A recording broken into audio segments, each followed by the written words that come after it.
join some kind of sports or athletic program because he was so overweight. But he wasn't interested in sports, and surprise, surprise, and his father,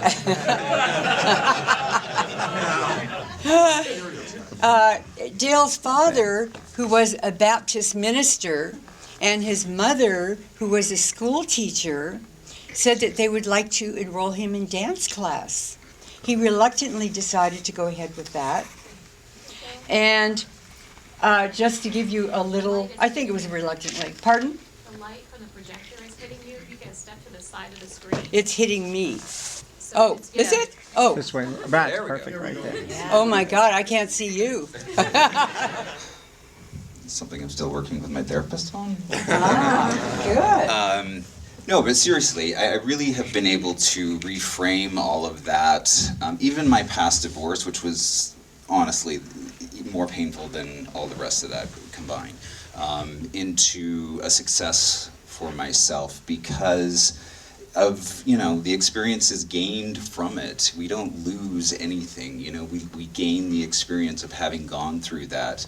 And, like when I was saying, I really don't think I would be the person that I am today if I didn't learn, like that chubby little kid, he didn't know how to fight, right? But that was forced upon him. He learned how to fight. He learned how to dig deep. He learned how to, if this is gonna happen, I'm gonna make it happen. You know what I mean? And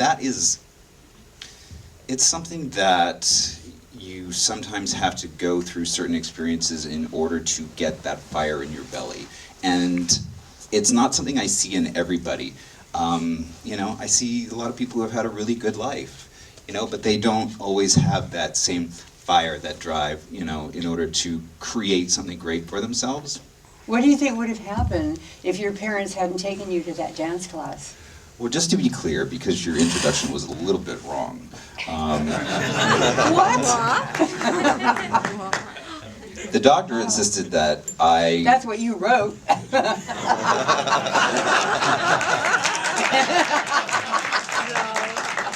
Either way, that they wanted me to play sports, and I refused to play sports. So the, common ground that we could come to of physical activity was a tap class that I could do. Oh, you went to a tap class? Yes. Ah. That I could get behind. And how did that turn into ballet? After 4 years of nothing but tap, it was kind of just encouraged that if I was going to actually really do this and move forward, that I really needed to take up ballet.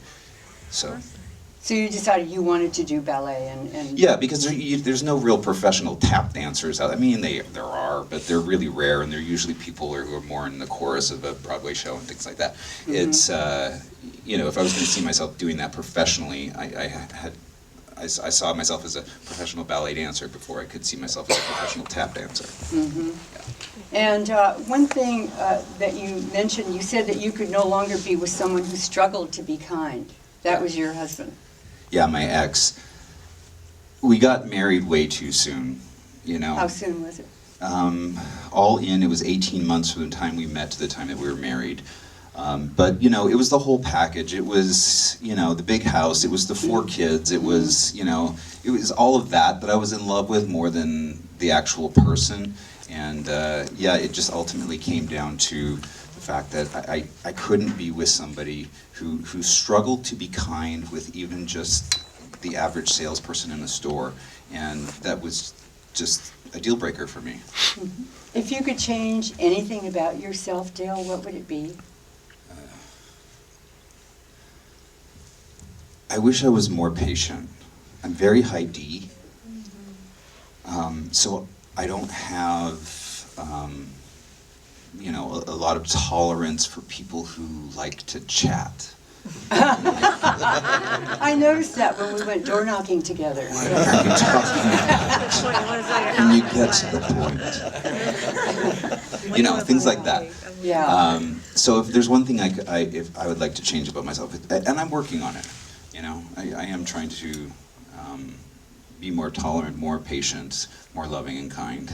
If you were to die and come back as a person or thing, what would it be? Probably one of my dogs. You do have 2 dogs. What kind Three. are they? We have 3. 3? Yeah, 2 mutts that are rescues. One's kind of like a shepherd mix. Another one's a small schnauzer mix, and then we have a bulldog. So we're a motley crew, the 5 of us. Nice, yeah. I have 4 myself. Not dogs, but a few cats and dogs. I watched you on Crime Daily, and I was very impressed with you. It seems that, what is your, I mean, you're going to hold on to real estate, but if you were to go into something else, what would it be? Because you were very good on that show. You had a nice presence about you. Thank you. And it was such an unpleasant thing. I don't know if you know, but Dale owns a condominium, and he rented it out and to someone that he became friends with, and this man was murdered. And it was just a crazy, crazy thing. Yeah. And I know that was pretty hard for you, because to know someone and have it happen in your own property, but... Well, I mean, it was worse than that, because, I mean, yeah, we were friends, but there was a lot going on behind the scenes that I didn't know. I was the one who found him, you know, so I was the one who was the main person in the trial. I was the one who, you know, the reporters were wanting to talk to. I mean, it really took my life over for almost a year. It was just nonstop, having to go to the police station, having to identify people, having to, I mean, it was nonstop, and it was crazy. What year was that? 14? Yeah. 2014. Yeah. Because I know 15, we'll talk about 2015, that was a whole different thing. Yeah. Yeah. But I do want to answer your question. Yes. Oh, okay. What could I see myself doing if it wasn't real estate? And yes, I'm definitely going to hold on to real estate, but I love to teach. I mean, I don't know if any of you have taken my classes, but you know, I've spent 2 years teaching Ignite here, and I can easily stand up here and speak for an hour and a half on any of the Ignite topics. I feel like, I don't know, my next thing may be more of a heart-based business coaching, and whether that's in real estate or not, but I think that there's a lot that we need to understand about the principles of real estate that we don't get into enough. I mean, we don't understand why is it that it's so hard to lead generate, right? Why is it that I struggle to do these things that I know I should do? And so I've spent a lot of time really studying that through not only, you know, my own spiritual principles and practices, but also through being a teacher in real estate, you know, and just being a student of life in general, you know. And so I would really love to have the opportunity, I think, to explore that more, and to really delve into that, where we could blend, you know, business and spirit a little bit more. That would be, I think, my next thing. That's interesting, because your mother is a teacher. Right. And so you're following her path. Well, and my father's a minister, so it's Yeah. the combination of the two. Are you, how is your relationship with your mom and your sibling? Well, my father passed away in 2004. My relationship with my mom is getting better. It has always been very difficult. My brother and I have just started talking again, and my relationship with my sister is great. So, What is it about your mom and you? What is the chemistry there that's not working? yeah, I mean, she's a tough woman. She's very simple and dogmatic. It's a really bad combination. I don't know if you know anybody like that. Okay. So that'll change. She's coming to your wedding. She is so- coming to the wedding. Yeah. Yeah. That's So big news. This is progress. What would you say is your biggest regret? We're going there. My biggest regret, for sure, is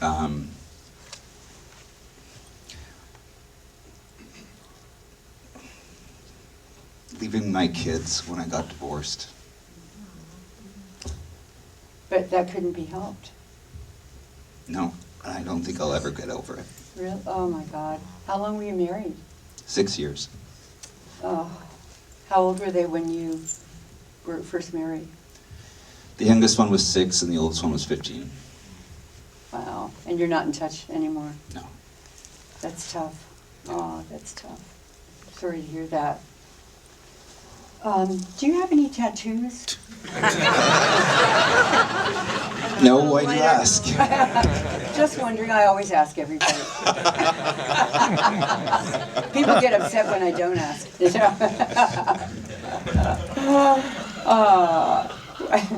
What is your greatest extravagance? My greatest extravagance. It's got to be my car right now. I just got a new car that I love. It's a G-Wagon. It's a Mercedes G500. It's kind of like a Jeep, but it's very truck-like. It's very butch. I haven't seen that. Is it nicer than the Audi? I think so. It's just a personality thing. You know, it's just driving. It makes me really happy. So right now, that's feeling like my greatest extravagance. Nice. And you can fit all the dogs in there. For sure. Yeah. Who are your heroes in real life? In real life? Good question. Oh, gosh. You know, it's the people that are making the small differences on a local scale. The ones who are, you know, really out there doing it and making the world a better place locally. You know, there's a few people that I've met here and been really blessed to be a part of their lives. Gosh, and it just goes back to, you know, my sphere, some people in this industry call it a database. I really don't. It's such a cold word. I don't like that word, right? It's my posse, my group of people. It's my freaking ministry, right? It is my people that I talk to on a regular basis. You know, and I've just been so blessed to be a part of their lives. And How many people would you say there are that you are talking to weekly or daily? I mean, hundreds. I mean, we have the ability and technology today to speak to 1,000 people with a click of a button, right? So it's like, yeah, I'm out there and I'm talking to everybody and it's all a part of it. And I'm not acting small. I see so many agents come in here and it's like, what are you doing? You're acting so small. Stop it. You have real services, you know, but it's like they are afraid. They're afraid of their own potential. Right? They're afraid of their own ability to create something great, you know? And it's like, it bothers me when I see, yeah, for sure. I wanted to give back to the office, but I also really wanted to digest and internalize the material so that I could know it. Because I knew I was up against some really big competition here, right? I mean, I wanted to be study-based, and so I was, you know, focusing on the material. Every time it would force me to not only know the material, but also be on the front line of the questions in every single class. So. Did you learn all the bold scripts and go to family reunion? Oh, sure. Did you get a coach? Oh, sure. Uh-huh. Yep. Who was your coach? Steve Shull. Over on the west side? Yeah. Uh-huh. And you liked him, I assume? Yeah, he kicked my ass. Ah, yeah, a lot of people seem to like him. He's scary. Scary? He's scary. And all right, so you were able to afford a coach. Right. And he was at least $500 a month, $400 or $500 a month, right? Yeah. Yeah. And have you ever paid for leads? Google, Trulia, Zulia, Zillow, whatever it is, Zillow. You know what? I've done it all, and none of it's worked. Really? So, if you have come to my class, you've heard me say that if it costs money, it doesn't work. And I am serious about that because all the good leads come from where? The people that you're talking to. They come from open houses, they come from door knocking, they come from your sphere. That's where the real business is. And if you're trying to take a shortcut from doing all of that networking and person-to-person interaction by paying for leads, I gotta tell you, you're doing it totally the wrong way. You're wasting your money, and you're not creating, you know, relationship, which is where, you know, we really need to be. businesses, you know, especially real estate, it's we think we're in the business of real estate, but we're not. We're in the relationship business. The people business. Yeah. How often? What is a typical day for you? Get up around 5:30, 6 o'clock, walk the dogs, have breakfast, go to the gym. I was going to say go to the gym. Mm-hmm. And then And John Allen too. He goes to the gym yes, with we you. go together, and we work out, or else we go to a class, a CrossFit class, and then he goes to work, I go to work. I'm usually in my office, usually 9:30, 10 o'clock till about 1 or 2. And then if I have appointments in the afternoon, I try and have coffee appointments in the afternoon. When I was really building my business, I would often have 2 or 3 coffee appointments every single afternoon. It would be like speed dating, and I'd just sit there, and my first appointment would come in, and then they'd leave, and the next appointment would come in, and then they'd leave, like 3 times in a row. And I'd just sit there, and it was great. It was a great system, and I'd just have my assistant book it. And, you know, it's a way that I built business very quickly. Mm-hmm. And how often do you door knock? Door knocking is an interesting thing. It is not my favorite, but I don't mind it. I actually prefer it better than the phone because I feel like I do better in person with somebody than I do over the phone. But when I go, I usually go 2 to 3 times a week for about an hour. I'll do one street, and it usually takes me about an hour. But this is the thing, I'm glad that I had the opportunity to talk about door knocking because the people that I have coached, they will go out door knocking and they'll be like, well, that didn't work. I'm like, why didn't that work? Like, well, I didn't get any business from the doors. I'm like, well, maybe that's not the purpose. Maybe the purpose of door knocking is a lever that you can pull energetically where you are asking for more business, right? And I honestly believe that the more we lead generate in whatever form, we're not always aware of where the business comes from, and we expect it to come direct, right?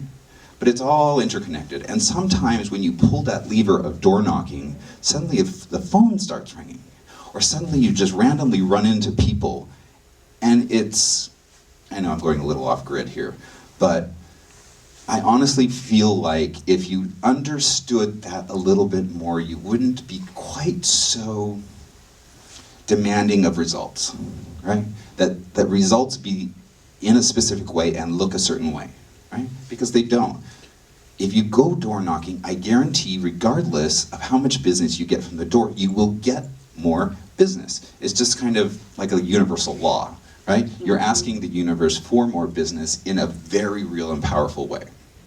And so it just comes back to you. It just does. And so the door knocking thing is not something I'm always as consistent as maybe I should be, but it certainly is a lever in my business that I feel that I can pull when I need to generate more business. How much business did you get last year from door knocking?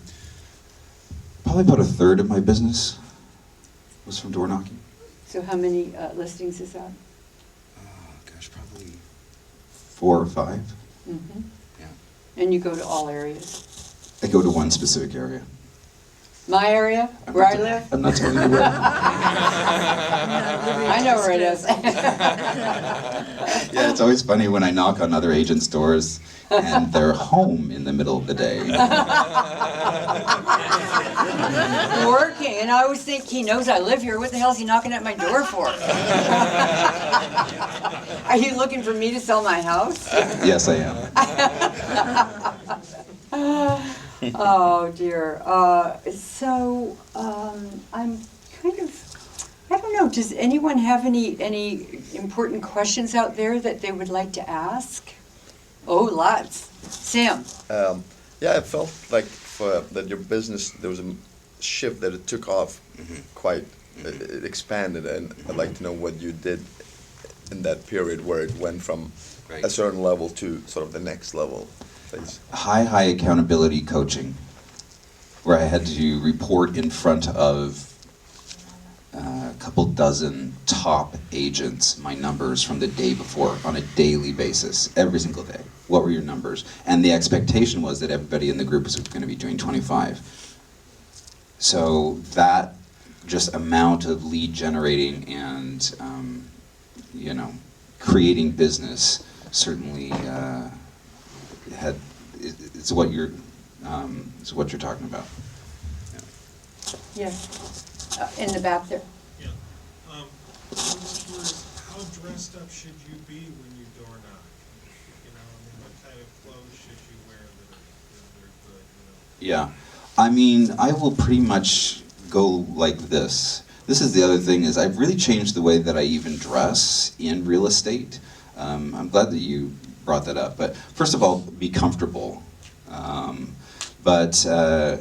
I don't know if you've noticed, but in just the last year, I've changed the way that I've dressed in real estate, and let me tell you why. Because I found that I was showing up in real estate what I thought a realtor should look like, right? But it was unauthentic to myself.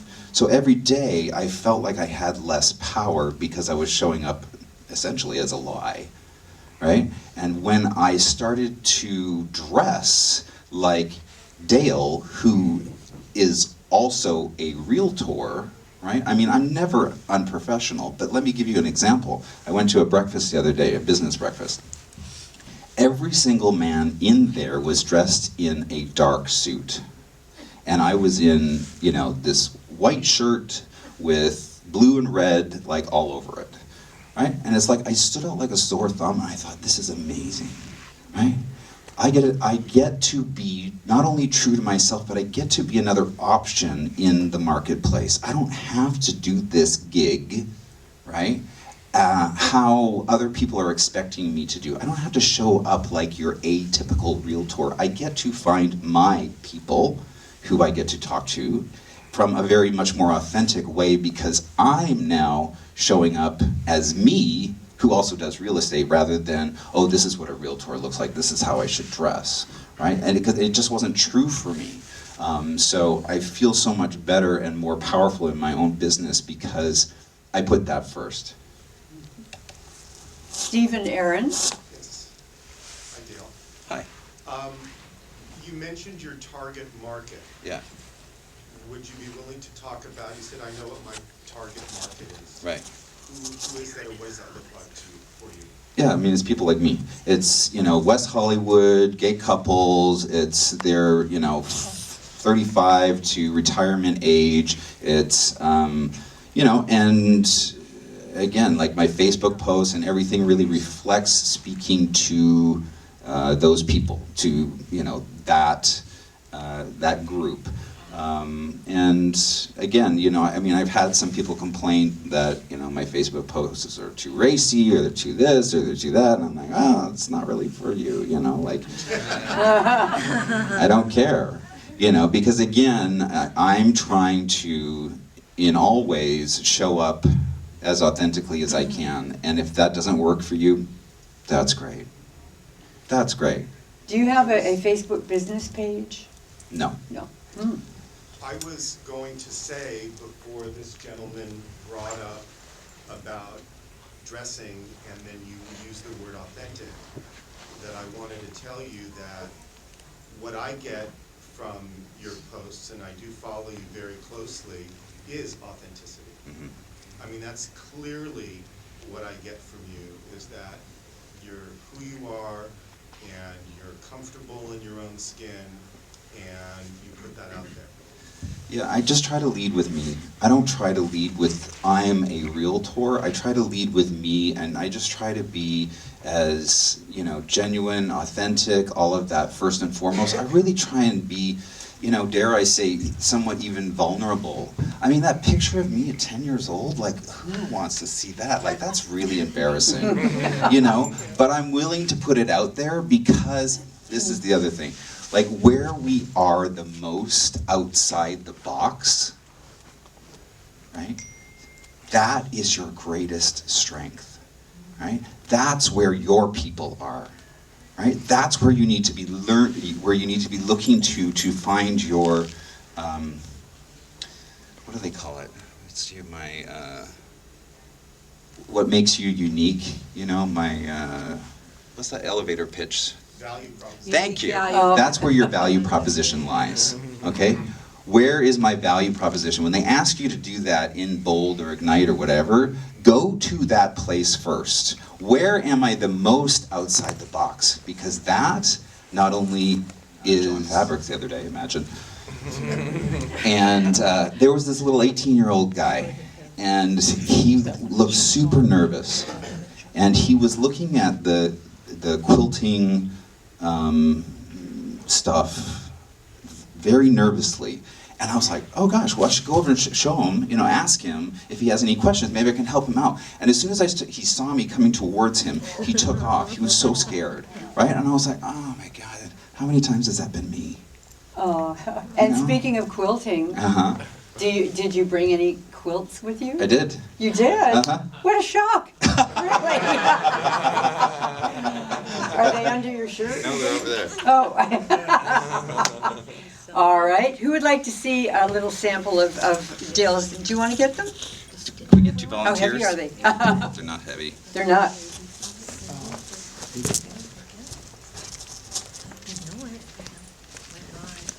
All right. Wow. Kind of on the stage. Oh my God. Wow. What do you have to have little homes and do this? Come on now. Put it up in front of the projector. Wow, Oh, over here. Here, I'll grab it. Careful, careful. Ooh. that's Oh, gorgeous. careful is right. He did. Don't move. Wow. There we go. It says Joan on it. And what? Dale, thank you so much. Oh, that'll look great in my bedroom.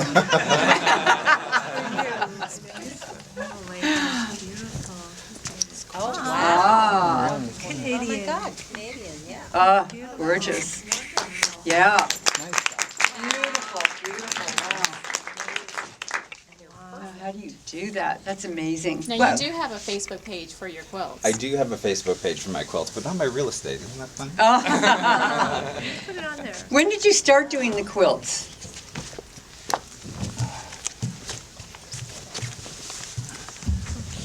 This is how old I am. When I was on tour with the ballet companies, we didn't have personal handheld computers. We didn't have any electronics like that. I mean, I think maybe the Walkman was out, right? Like, that was about it. So you had to have something to do on the bus because we'd be on the bus for sometimes days, literally. And some of my friends were having kids, and so I thought, well, you know, shit, I got 18 hours on the bus here. I might as well, do something with that time. And so I started hand making baby quilts for friends who were having kids. And that's where it started from, and it just kind of took off from there. Wow. Dare I ask what you charge for a quilt? I don't sell them. Oh, what?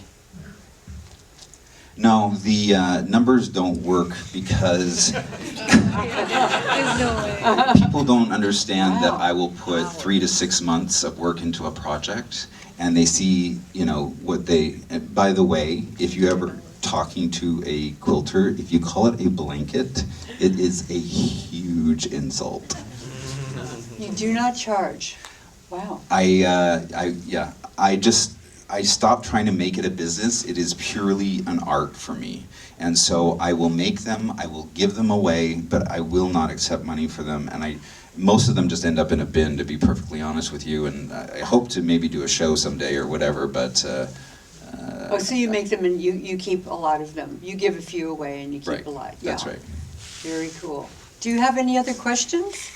Yes, quite a few. Kathy. Oh, hi, I just had a question going back to your little coffee appointments, which is very intriguing. So who were these people that you were meeting and what would you discuss and what would you hope to gain from?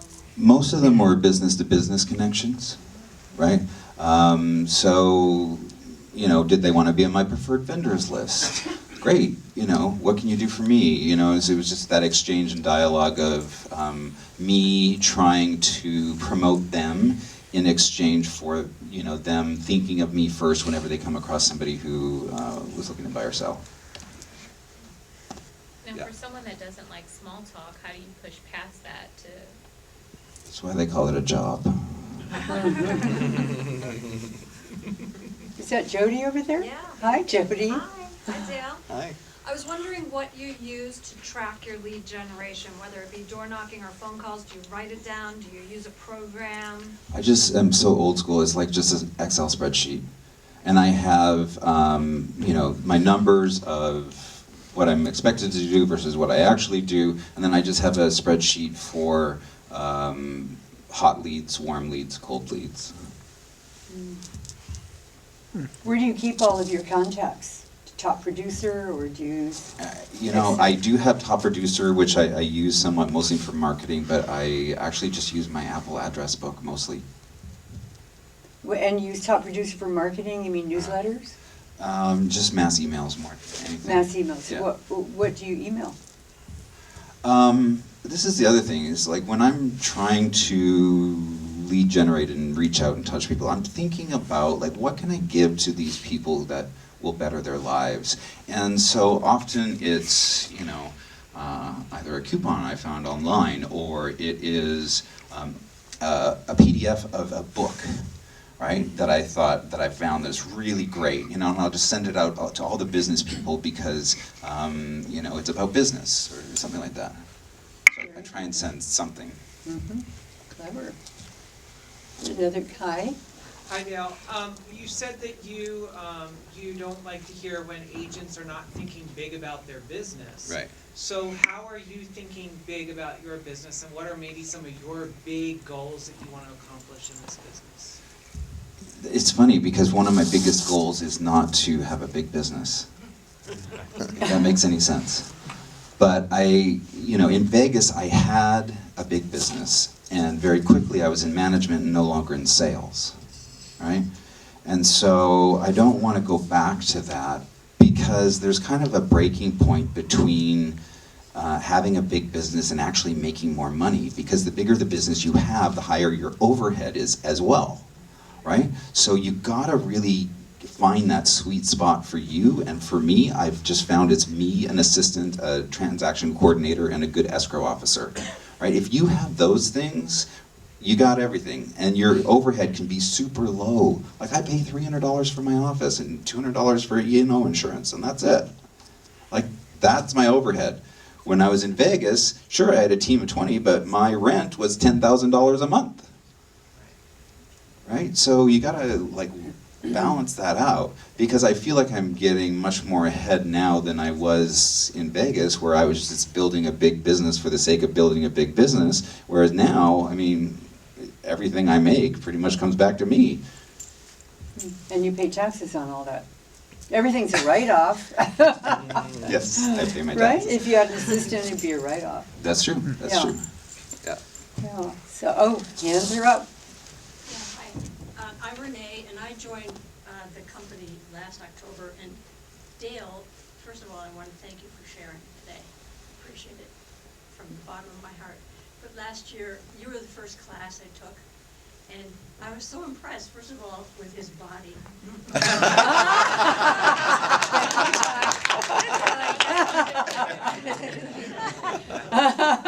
a gay guy, I have affinity for gay men, and I love the fact that you're in shape. And so I'm like, God, look at this guy. And then you seemed so authentic, and of course you are, and it really rang true to me, because I came from 10 years of swimming with the sharks in real estate at the Corcoran Group in the Hamptons. Way different than here, especially the winter part. But Dale, right away, you know, talked about coming from Vegas and not knowing anyone, and that's how I felt in October. I feel different now. But long story short, I appreciate your leadership. I see you as a very authentic leader, and I appreciate that, and I chose him as my mentor as well. So now the pressure's on me. So thank you. Thank you. That's very nice. Anyone else? No, I saw a few hands. No, I guess, oh, there we go. Yes, Dale, do you have a favorite time to door knock?